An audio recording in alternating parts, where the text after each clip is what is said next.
1 unit देते थे तो 1 यूनिट आपको वापस मिल जाता था। अब उन्होंने कहा जी 5 यूनिट आपको देने पड़ेंगे और उसके बदले आपको 1 यूनिट मिलेगा। सोलर पैनल लगवाया हुआ है, मैं क्या करूं? सोलर से 200 यूनिट बना रहे हैं, जो एक्स्ट्रा वो आप एक्सपोर्ट कर रहे हैं। गवर्नमेंट आपसे 25 रुपए पे ले रही है। रात के वक्त ग्रिड के ऊपर लोड भी सबसे ज्यादा पीक करता है। अब आप जो यूनिट ले रहे हैं वो उससे कम प्राइस पे ले रहे हैं। जिस तरह सोलर पैनल ज्यादा होते गए, अभी रिसेंट रिपोर्ट के मुताबिक 33 गीगावाट सोलर डिप्लॉयमेंट हुई है पाकिस्तान के। मेरी फिक्स कॉस्ट है मेरी बिजली के खंभों की, वायर्स की, मैंने जो आगे देना है मैंने तो 50 रुपए रिकवर करने हैं, बट 3 लोगों ने तो लगवा लिया सोलर, 30 रुपए माइनस हो गए।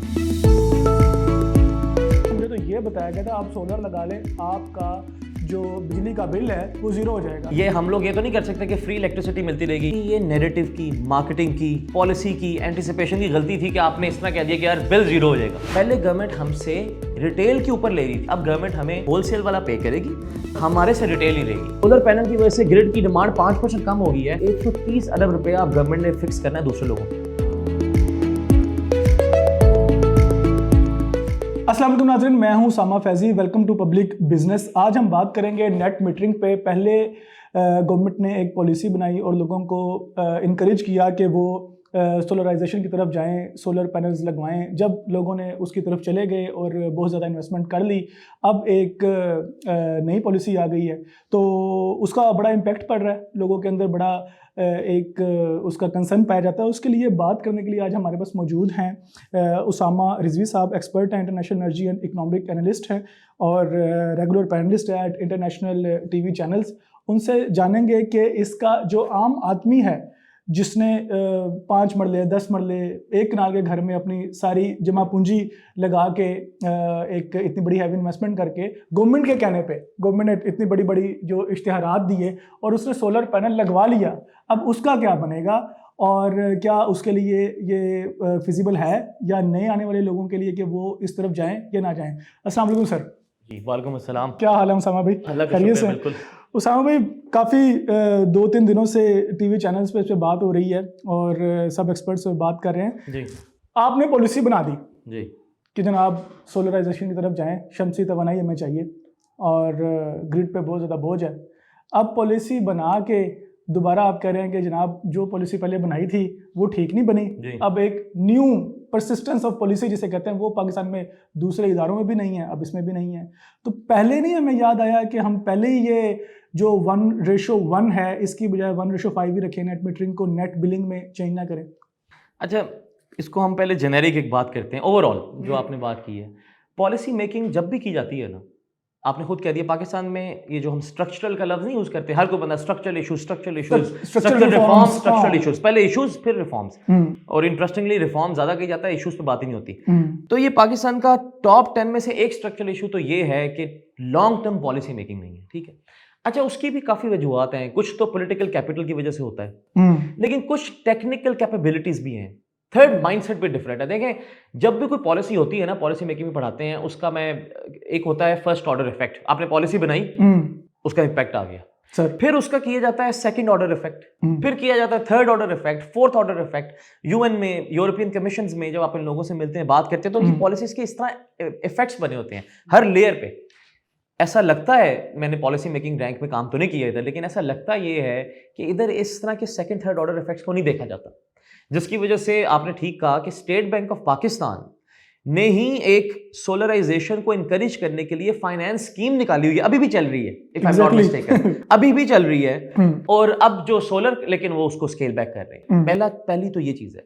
दूसरा ये भी कि एंटिसिपेशन ना पॉलिसी मेकिंग का बहुत बड़ा एक कैरेक्टरिस्टिक होता है। आपने एंटिसिपेट करना होता है। आपको सैलरी जो मिल रही है, आप जो सब कुछ आपको मिल रहा है, वो इसलिए मिल रहा है कि आगे क्या होना है आपने एंटिसिपेट करना है। ठीक है जी, प्रिडिक्ट करना है। अब उसके लिए एक तो होता है आप और मैं बैठे, सब लोगों को बिठाएं, मिनिस्टर्स को बुलाएं, हाँ जी आपका क्या ख्याल है। ये जो हमारे जो ख्याल है ना, ये मैं ख्यालात से निकल के scientific approach, data driven approach, उसकी बड़ी जरूरत है। एक चीज होती है मोंटे कार्लो सिमुलेटर होता है, फॉर इंस्टेंस एल्गोरिथम्स होते हैं। आपको लगता है जो वॉल स्ट्रीट जर्नल में, वॉल स्ट्रीट के ऊपर बैठ के लोग ट्रेड कर रहे होते हैं, ये खुद कर रहे होते हैं, सिस्टम्स कर रहे होते हैं, सिनेरियोज होते हैं, IMF के सिनेरियोज आते हैं। हमारे यहाँ सिनेरियोज क्यों नहीं क्रिएट किए गए ये कि अगर सोलराइजेशन इतने बूम पे पहुंच गई तो ग्रिड के ऊपर क्या इंपैक्ट आएगा। एंड इवन नाउ अब आगे जाके बात करेंगे कि अगर हमने डिस्करेज कर दिया लोगों को और अगर बैटरीज बहुत ज्यादा आ गई, अगर वो स्केल अप कर गई तो हम तो जो गवर्नमेंट है जो जिसका कंसर्न है कि ग्रिड यूज हो तो ग्रिड तो फिर भी ना यूज नहीं होगी। वही second order effect, third order effect, तो ये पूरा का पूरा आई थिंक एक नैरेटिव ही डिफरेंट है। अच्छा उसामा भाई, इस पे मुझे लगता है कि दो एस्पेक्ट पे बात करना जरूरी है कि मेरा ख्याल है सबसे पहली बात ये है कि अब इन्होंने 1:1 की बजाय 1 यूनिट देते थे तो 1 यूनिट आपको वापस मिल जाता था। अब उन्होंने कहा जी 1 यूनिट देंगे तो उसके बदले 5 यूनिट आपको देने पड़ेंगे और उसके बदले आपको 1 यूनिट मिलेगा। अब मैंने लेट्स सपोज सोलर पैनल लगवाया हुआ है, मैं क्या करूं? मैं अपना जो बर्डन है बिल का, मैंने तो इसलिए लगवाया था ना कि मेरा बिल कम हो जाएगा, अब मैं क्या करूं? देखिए इसको पहले समझे ना गवर्नमेंट ने किया क्यों है और इसको यूनिट के बजाय प्राइस पे समझे। सीधा नेट मीटरिंग जो थी वो क्या था, आप सोलर से, आपका घर है, आप सोलर से 200 यूनिट बना रहे हैं, 100 यूनिट 150 यूनिट आप यूज कर रहे हैं, जो एक्स्ट्रा वो आप एक्सपोर्ट कर रहे हैं गवर्नमेंट को। एग्जैक्टली ग्रिड को जो एक्सपोर्ट हो रहा है वो उस वक्त एक खास प्राइस पे ऊपर हो रहा है, ठीक है जी, लेट्स से वो 25 रुपए, गवर्नमेंट आपसे 25 रुपए पे ले रही है। रात को आपका सोलर नहीं चलेगा अगर आपकी बैटरी नहीं, अभी हम बैटरी को निकाल के बात कर रहे हैं, ठीक है। रात के वक्त आपने ग्रिड यूज करनी है, रात के वक्त ग्रिड के ऊपर लोड भी सबसे ज्यादा पीक करता है, तब आप जो यूनिट ले रहे हैं वो उससे कम प्राइस पे ले रहे थे। तो इसका नेट इफेक्ट क्या आ रहा था कि गवर्नमेंट आपको पैसे दे रही थी अपनी तरफ से, आपके बिल आ रहे थे, देख रहे ना, उसमें गवर्नमेंट की तरफ 23,000 रुपए रहते हैं, 15,000 रुपए रहते हैं। हुआ ये गवर्नमेंट पैसे दे रही थी, मैं उसको बिजली बना के दे रहा था तो गवर्नमेंट में चले वही कर रहे हैं, लेकिन रिटेल प्राइस से तो अच्छी मिल रही थी ना आपको, होलसेल प्राइस नहीं थी वो रिटेल प्राइस पे ले रही। अब बात ये हुई है कि जिस तरह सोलर पैनल ज्यादा होते गए, ठीक है, अभी रिसेंट रिपोर्ट के मुताबिक 33 गीगावाट सोलर डिप्लॉयमेंट हुई है पाकिस्तान के अंदर। 33 इसके अंदर से 27 या 26 गीगावाट ऑफ ग्रिड है, ठीक है, और नेट मीटरिंग वाला 6-7 गीगावाट है, ये भी बहुत ज्यादा है, किसी ने एंटिसिपेट नहीं किया था।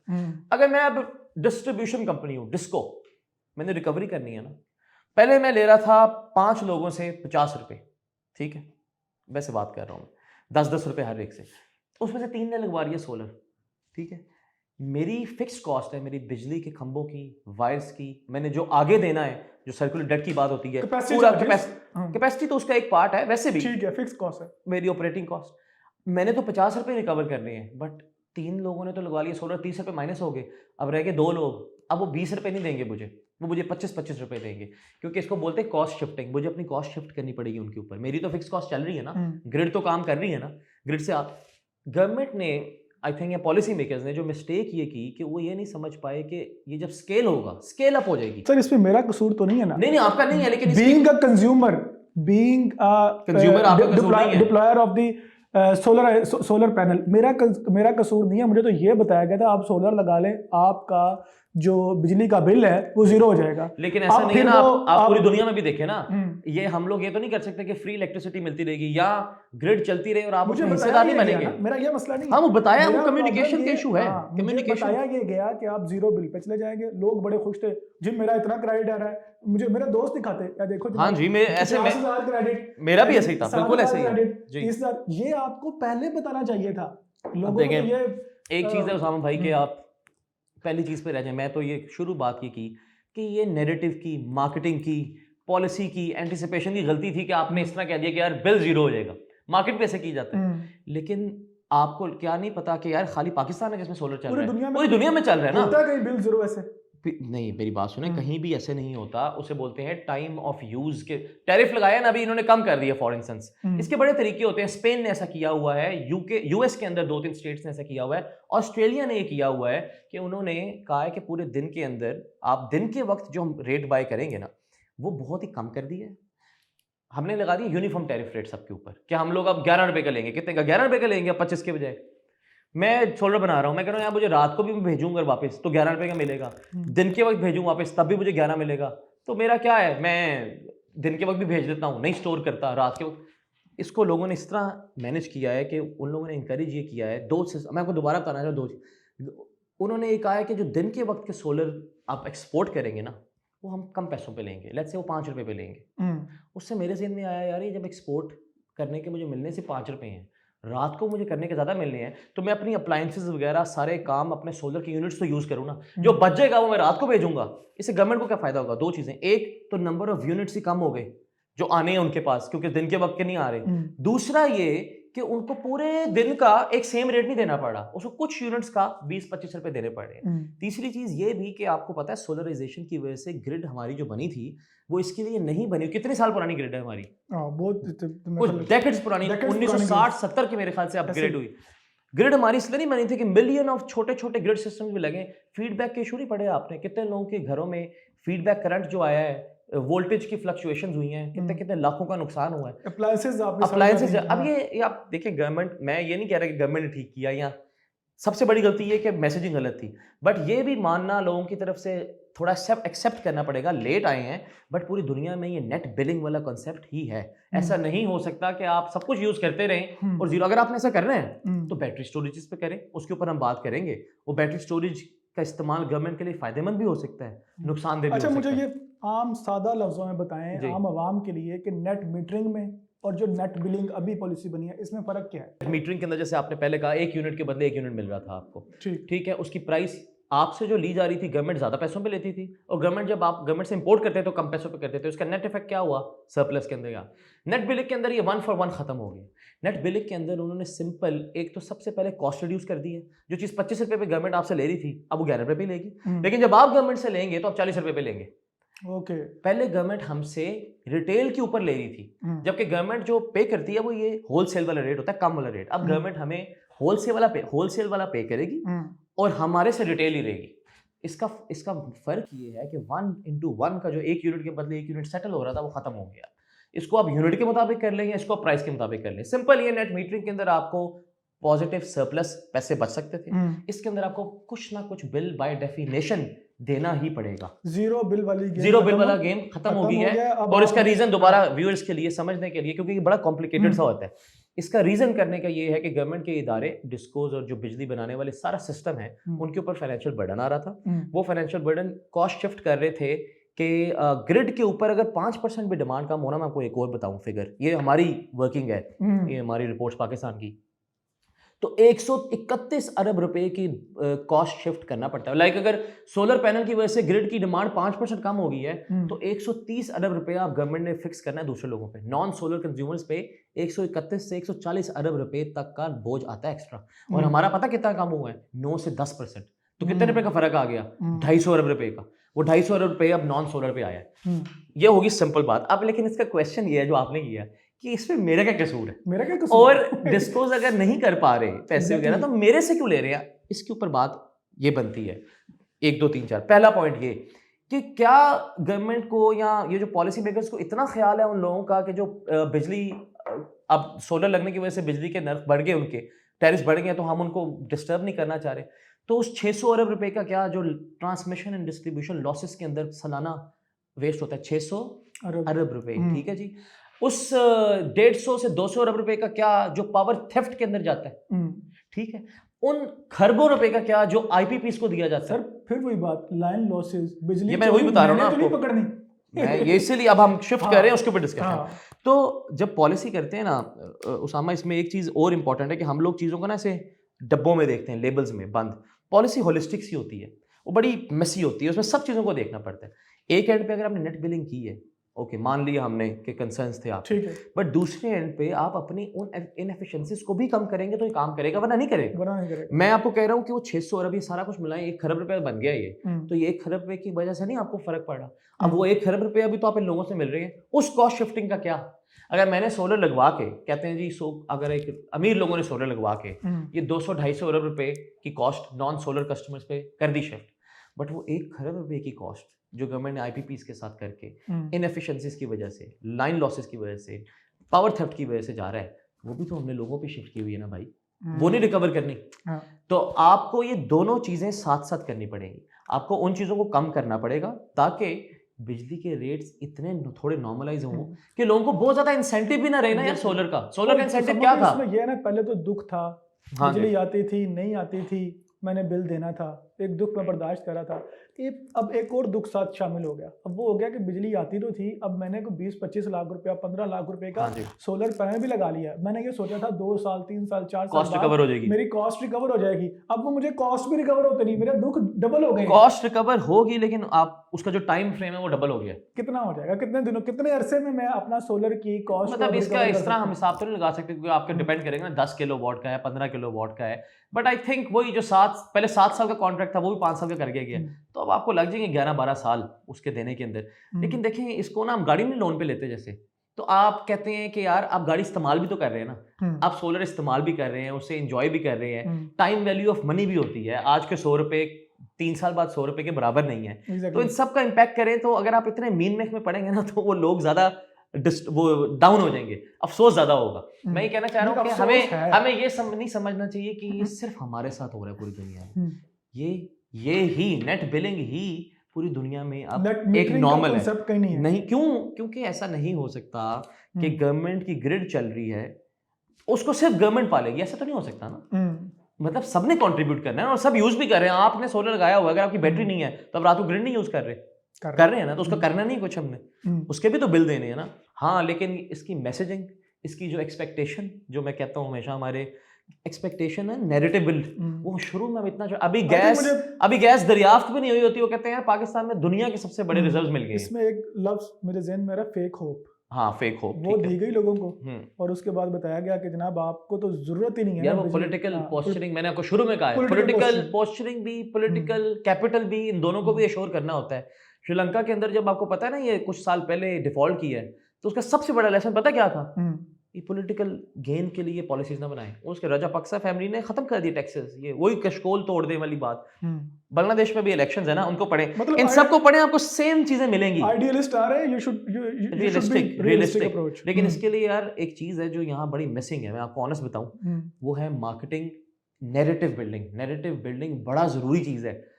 आप बाहर जब मुल्क में जाते हैं, क्यों लोग बिरयानी को या भंगड़ा को या इन चीज़ों को इंडियन फूड या इंडियन डांस क्यों समझते हैं? इंडियन वेडिंग्स क्यों होती है? पाकिस्तानी भी तो करते हैं ना, उन्होंने नैरेटिव बिल्ड किया हुआ है ना। इसी तरह पाकिस्तान के अंदर भी गवर्नमेंट नैरेटिव बिल्ड कर सकती है, होप्स को, एक्सपेक्टेशंस को मैनेज कर सकती है।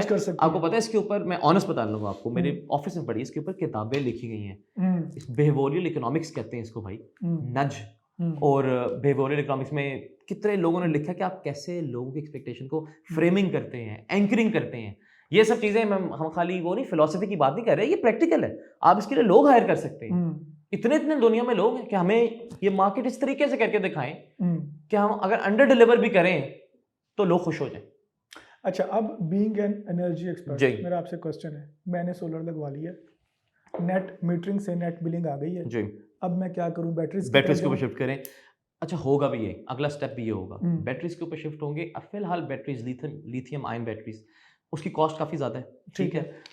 बट देखा ये गया है कि अगर आप पिछले सोलर की भी एग्जांपल लें ना, तो जब शुरू हुआ था 70-80 साल, पता नहीं $3-4 थी पर सेल जो कॉस्ट थी, अब वो कुछ सेंट्स के अंदर आ चुकी है। तो हाँ, टेक्नोलॉजी एक ना डिसरप्टिव, इसे लफ्ज़ बोलते हैं, डिसरप्टर के तौर पे आ रही है सामने। जिस तरह आप हमें बैठ के इस वक्त सर खुजा रहे हैं ना कि क्या हो रहा है, ये गवर्नमेंट हमारी भी और पूरी दुनिया की भी यही कर रही है कि क्या करें हम, क्योंकि टेक्नोलॉजी एक इक्वलाइजर के तौर पे आ गई है ना। आपने कहा अच्छा यार बहुत ज़्यादा मैं लोन लो के मैं कहता हूँ मैं सोलर लगवाता हूँ, उसके अगेंस्ट ही बैटरी सिस्टम लगाता हूँ, लो मैं ग्रिड से ऑफ कनेक्ट हूँ, 14 दिन में यूनिट बनाएगा, जितने यूज़ कर रहा हूँ यूज़ हो रहे हैं, बाकी बैटरी चार्ज होगी, रात को मैं बैटरी चलाऊंगा। अब ऐसी बैटरीज भी आ गई जिसके ऊपर आप एसी चला सकते हैं। आगे आगे बैटरी के ऊपर इतना काम हो रहा है कि अबू धाबी के अंदर, अबू धाबी में एडनॉक कंपनी है, वो दुनिया की सबसे बड़ी बैटरी बना रही है जो कि कितने हजार घर चला सकती है सोलर के ऊपर। अच्छा, स्टोरेज जो कैपेसिटी है ना वो बढ़ रही है। मतलब मैं अपना ग्रिड अपने घर में बना सकता हूँ, और ऐसा हो रहा है। लेकिन इसका एक फायदा गवर्नमेंट को भी हो सकता है। आप एक चीज समझें, सोलर के अंदर एक चीज होती है उसको बोलते हैं डक कर्व। मैं आपको तस्वीर भेजूंगा, आप चलाना चाहे तो चलाइए। डक कर्व आती है, दिन के वक्त ऐसे पीक करता है सोलर का आउटपुट, ठीक है, लेकिन डिमांड कम होती है, ठीक है। रात के वक्त सोलर का आउटपुट बिल्कुल नीचे आता है और डिमांड ऊपर बढ़ जाती है। तो एक ऐसे करके कप सा बनता है, और अगर आप उसका शेप देखें पूरे ग्राफ का तो उसको बोलते हैं डक कर्व। डक कर्व ये बड़ा मशहूर है, ठीक है। इसमें इशू सबसे बड़ा होता है डिमांड की मिसमैनेजमेंट का। अगर बैटरी स्टोरेज होगी ना, और जो मैंने शुरू में बात की थी कि बजाय इसके कि जो नेट बिलिंग वाला आइडिया है जिसमें एक ही टैरिफ रेट पूरे दिन में है, अगर गवर्नमेंट इस टैरिफ रेट को पूरे दिन में फ्लक्चुएट करे कि दिन के वक्त कम, रात के वक्त जब ग्रिड पे डिमांड ज्यादा है और अगर आप तब हमें हेल्प करेंगे, आप और मैं गवर्नमेंट को हेल्प करेंगे, तो हम आपसे यूनिट थोड़ा महंगा ले लेंगे। तो इससे फायदा ये होगा कि दिन के वक्त लोग थोड़ा सा इंसेंटिवाइज होकर यूज भी कर लेंगे, रात के वक्त की यूजेज भी कम हो जाएगी। हमारे लिए इंसेंटिव ये होगा कि हम लोग सोलर बैटरी में सेव करके यूनिट्स भी भेज रहे हैं और गवर्नमेंट की ग्रिड के ऊपर ज्यादा इफेक्ट भी नहीं आएगा। तो ग्रिड मैनेज भी हो जाएगी और कंज्यूमर भी खुश हो जाएगा। ये डक कर्व वाला जो इशू है ना, क्यों लोड शेडिंग होती है यार ग्रिड की, पाकिस्तान में आपको पता है बिजली बनाने की कैपेसिटी तो बहुत ज्यादा है, उसको डिलीवर करने का मसला है, ग्रिड पुरानी है। तो अगर हम सोलर कंज्यूमर्स मिलके शाम के वक्त गवर्नमेंट को हेल्प कर रहे हैं ना, तो गवर्नमेंट हमें कहे यार तब 11 नहीं, तब मैं 25 पे ले लूंगी, लेकिन बाय डेफिनेशन यूनिट तो कम हो जाएंगे ना, तो जो फिस्कल बर्डन गवर्नमेंट के ऊपर आ रहा था वो भी कम हो जाएगा। मैं आपको बताना चाह रहा हूँ, ये बड़ा पेचीदा एक मैनेज इसको ऐसे करना पड़े, ये नहीं कि ये बना के छोड़ दिया चले ऐसे होगा, ये कितने एंड्स पे मैनेज होगा। गवर्नमेंट अपने एंड पे अपने इनएफिशिएंसी को कम करेगी, कंज्यूमर को पूरे दिन के अंदर time of use TOU time of use के मुताबिक टैरिफ रेट देगी, ठीक है। तीसरी चीज ये कि लोग बैटरीज अगर लगवाते हैं तो उसमें वो ये कंट्रोल कर सकेंगे कि एक्सपोर्ट्स हम कब करें, क्योंकि यूनिट वैसे तो नहीं कंट्रोल कर सकते कि आप एक्सपोर्ट करें। और इसके लिए आपको पता है इन ममालिक का जिनका मैंने नाम लिया आपको, उन लोगों ने बैटरी लगवाने के लिए भी इंसेंटिव दिया, बैटरी को लगवाने के लिए भी इंसेंटिव दिए गए हैं ताकि गवर्नमेंट को हेल्प मिल सके, लोग स्टोर कर सके यूनिट। इसमें एक इशू ये आता है कि एक ये भी ऑर्डर देखना पड़ेगा, अगर सबने लगवा ली बैटरी तो मेरा ये सवाल होता है ग्रिड तो खत्म, फिर दोबारा ग्रिड गवर्नमेंट क्या करेगी? तो उसामा इसमें ये भी बात पूछनी है, क्या हम एक ग्रिडलेस फ्यूचर में जा रहे हैं? ऐसा है क्या? हम माइक्रो ग्रिड्स के क्या हम एक ग्रिडलेस फ्यूचर है पाकिस्तान का? क्योंकि आपने ये क्यों पॉसिबल कि ग्रिड हो ही ना पाकिस्तान का, पूरी दुनिया का, हमने ये क्यों अज्यूम कर लिया है कि ऐसे ही होता है? ऐसा तो नहीं होता, बहुत सारी चीजें पहली बार भी होती हैं। पहले देखी थी इलेक्ट्रिक व्हीकल्स? नहीं देखी थी।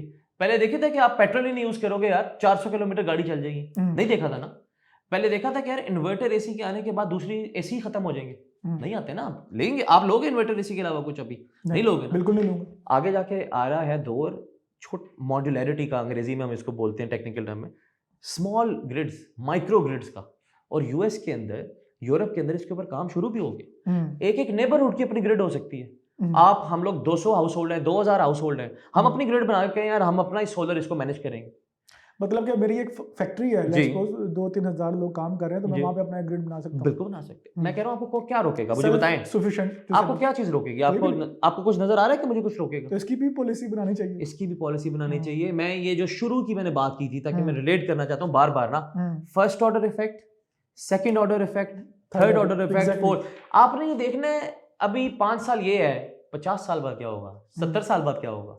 टेक्नोलॉजी में होती है एस कर्व, चीजें जितनी तेजी से आगे जा रही हैं बहुत, तो हम ग्रिडलेस फ्यूचर के लिए भी तैयार हो सकते हैं। आप फिर उसमें क्वेश्चन ये होगा कि हम फिर इन इदारों का क्या करेंगे, डिस्कोस, जेनकोस, ये फिर छोड़ना, रिडंडेंसीज जिसे बोलती हैं, इनको छोड़ना पड़ेगा। क्या करेंगे सर? बेसिकली आईपीपीएस का कुछ नहीं हो सकता। आपने लीगली कॉन्ट्रैक्ट किया, वो क्या करेंगे सर? आप उसको आपने कब तक भरते रहेंगे? जब तक वो कॉन्ट्रैक्ट, मेरी जेब से पैसे कब तक जाते रहेंगे? जब तक कॉन्ट्रैक्ट है तब तक करना है ना। अब वो तो भुगतेंगे आप। आपको पता है कितने रुपए एक साल में जाते हैं आईपीपीएस को? जी, कुछ खरब रुपए, 2 खरब रुपए गए हैं मेरे ख्याल से पिछले 2 साल में। बिल आता है ना आपका, मेरी बात सुनिए, बिल आपका है ना 100 रुपए। ये भी बात, आपने 100 रुपए की बिजली तो नहीं यूज की। पता कितने की बिजली यूज की आपने? 30 रुपए की। 70 रुपए मैं आपको कह रहा हूँ आपने 100 रुपीज का बिल आया ना, 30 से 35 रुपए आपका एक्चुअल यूजेस ऑफ एनर्जी है। फिर है फ्यूल प्राइस एडजस्टमेंट, फिर है गवर्नमेंट की टैक्सेशन, फिर है आईपीपीएस की पेमेंट, फिर हैं जो लाइन लॉसेस के अंदर जाते हैं। ये फिगर 70-30 बन गया। हमारे नेबर्स में चले जाएं, बांग्लादेश, इंडिया, ऑपोजिट 60 to 70% आपका बिल है इलेक्ट्रिसिटी यूजेज। इसके ऊपर मैंने खुद, ये मेरी अपनी कैलकुलेशन है, ठीक है। 60 to 70% है आपका इलेक्ट्रिसिटी यूजेज, और 35 to 40 या 30 to 35% है आपका ये दीगर टैक्सेस। अगर सिर्फ इसी चीज पे ही काबू पा, तो मैंने शुरू में आपको ये बात की है, अगर सिर्फ इसी चीज पे कंट्रोल कर ले गवर्नमेंट, तो मेरा ख्याल है कि ये सोलराइजेशन और ये सारी, तो कितना लोगों के हाउस होल्ड्स पे जो बर्डन है वो कम हो जाएगा। इसके ऊपर मैंने एक और कैलकुलेशन की थी खुद अपनी ओरिजिनल। ये जो सोलर शिफ्ट कर रहे हैं हम, नेट बिलिंग वगैरह, इसकी वजह से बचना है गवर्नमेंट को कुछ, अगर मेरे अंदाजा ठीक में 140-50 अरब रुपए, मैंने आपको बताया बर्डन कितना आता है, ठीक। अगर आप यही आईपीपी, अगर अपने लाइन लॉसेस वगैरह को कंट्रोल करते हैं, तो वही फिगर 190 और 200 अरब रुपए से ऊपर चली जाती है, ठीक है। ग्राफ बनाया था ना मैंने। तीसरा, अगर आप आईपीपीस को कवर करते हैं तो वही फिगर 300 अरब रुपए पे चली जाती है। सेविंग किस स्टेप से ज्यादा हो रही है? आईपीपीस से, लाइन लॉसेस वगैरह कवर करने से, फिर इससे मैं ये नहीं कह रहा कि ये स्टेप गलत है इन ऑफ इटसेल्फ, मतलब नीयत इसकी ठीक है, क्योंकि मैनेज आगे ऐसा ही होगा जिस तरीके से किया जा रहा है, और खाली इस पे फोकस करना वो राइट अप्रोच नहीं है। मतलब आप कह रहे हैं कि जो नेट बिलिंग है अभी भी there are lot of steps to be Yes. Taken to be considered कि वहां पे उनको कंसीडर किया जाए ताकि आगे जाके बैटरी वाला मैं ये कह रहा हूँ, आपने बिल्कुल ठीक, मैं ये कह रहा हूँ कि ये जो रिफॉर्म होता है ना यार, रिफॉर्म आप किताबें पढ़े ना, जो रिफॉर्म्स होते हैं वो ब्रॉड होने चाहिए। ब्रॉड क्यों? अगर आप समझे इस डिपार्टमेंट में ये रिफॉर्म हो गया, ठीक है, और अब इस डिपार्टमेंट से फाइल आगे गई है, आगे तो बॉटलनेक बन जाएगा ना, फिर वो रिफॉर्म तो वेस्ट हो गया उधर ही। रिफॉर्म्स वाइड होते हैं अपनी नेचर में, आपने नेट बिलिंग में कर दिया है, लेकिन अगर साथ ये चीजें नहीं होंगी तो मैं कह रहा हूँ आप गवर्नमेंट का भी और कंज्यूमर का भी आप उसी जगह आके खड़े हो जाएंगे, फायदा नहीं कुछ होगा। अब उसके लिए आप ये मेरे से पूछें कि कैसे कंट्रोल करें अपने लाइन लॉसेस, कैसे कंट्रोल करें पावर थेफ्ट, कैसे कंट्रोल करें पावर आईपीपीज, वो बताएं इसके लिए सबसे पहले बेसिक पे जाना पड़ेगा, जो मैं हर जगह ही कह रहा हूँ, अच्छी बात है, मैं इधर भी कह रहा हूँ, लाइन लॉसेस जो है हमारे और जो थेफ्ट है उसको किस तरह से देखिए। थेफ्ट वगैरह के लिए तो सिंपल है ना, आप अपनी फोर्स बनाएं, आप उसको इंश्योर करें। आप इसमें मैं आपको बताता हूँ, मैं जहाँ रहता हूँ, अब पिछले दिनों मुझे पता लगा, पता नहीं क्यों शक लोगों को हुआ कि मीटर किसी ने किया हुआ है, अच्छा डिस्कशन करके चले जाए, तो उसके ऊपर कोई रिपोर्ट क्यों नहीं करता। मैं आपको ऑनेस्ट बताऊं, हम लोगों की ना ये बड़ी अजीब सी आदत है, और ये अच्छी बात है कि हम ये बात कह रहे हैं। हम अपने ड्राइंग रूम्स में बैठ के, ऑफिस में बैठ के हर एक को बस ब्लेम करी जाते हैं, क्रिटिसिज्म करी जाएंगे, लेकिन आप अपना रोल तो प्ले करो यार। पता होता है कि ये बंदा बिजली चोरी तो आप अपना रोल तो प्ले करो, उसकी शिकायत नहीं क्योंकि करेंगे, आपका दोस्त है वो, या आपने उससे फायदा लेना है, एग्जैक्टली, तो फिर आप तो ना क्रिटिसाइज करो, आप भी वही कर रहे हो। अच्छा, coming back to the point कि मैं कह रहा हूँ हमारा एक और एस्पेक्ट है उसमें, ये है कि मैं उससे पूछूंगा भाई किस तरह चोरी कर रहे हो, हाँ क्या मुझे भी बताओ, मैं भी चोरी करूं, या आप उसको रख लोगे और उसको बाद में बताओगे यार तूने चोरी की थी, मैंने नहीं बताया था, तू मेरा ये काम कर। मैं ऑनेस्टली ऐसा है, ये हमारे बाहर जाने से लेके अप्रोच और काम करने ऐसे ही है, तो अपने।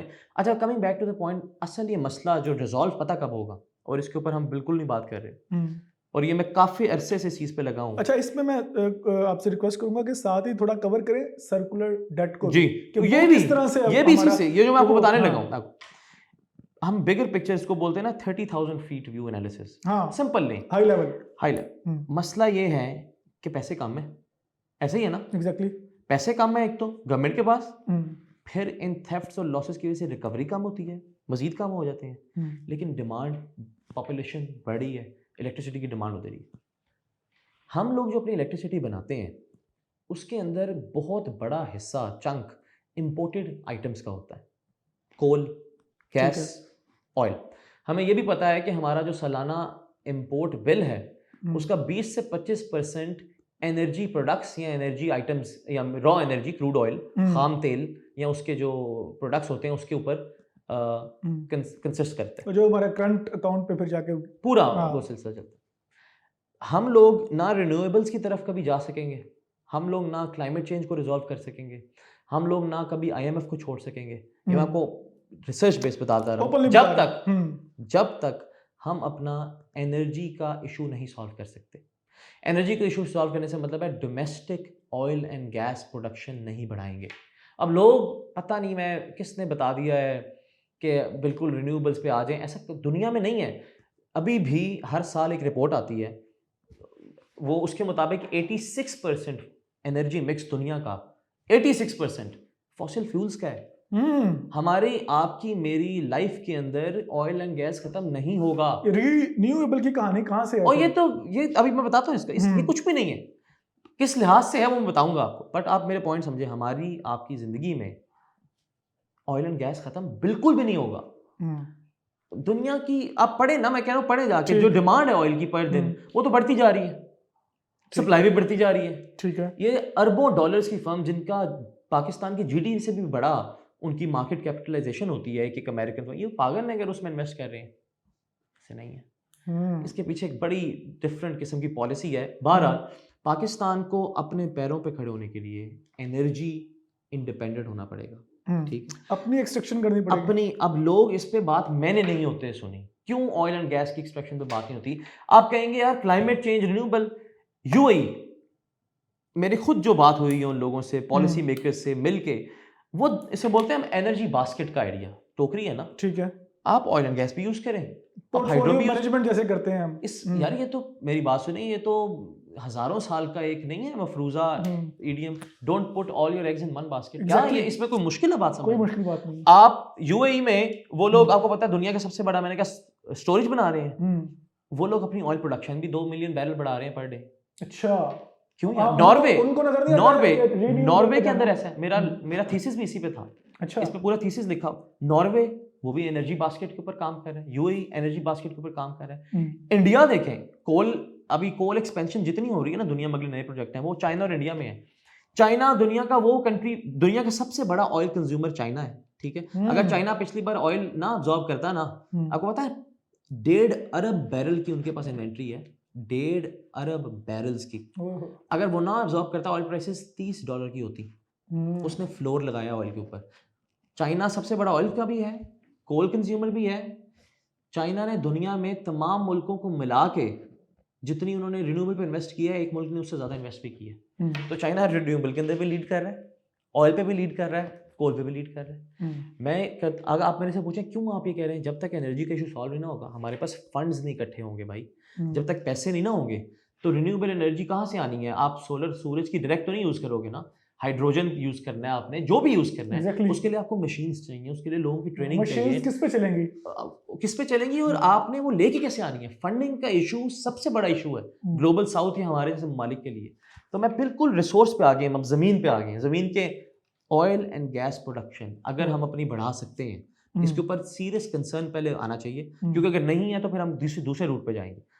यहाँ से शुरू करेंगे, हम अफोर्डेबल बिजली दे सकेंगे लोगों को, अफोर्डेबल बिजली दे सकेंगे लोगों को।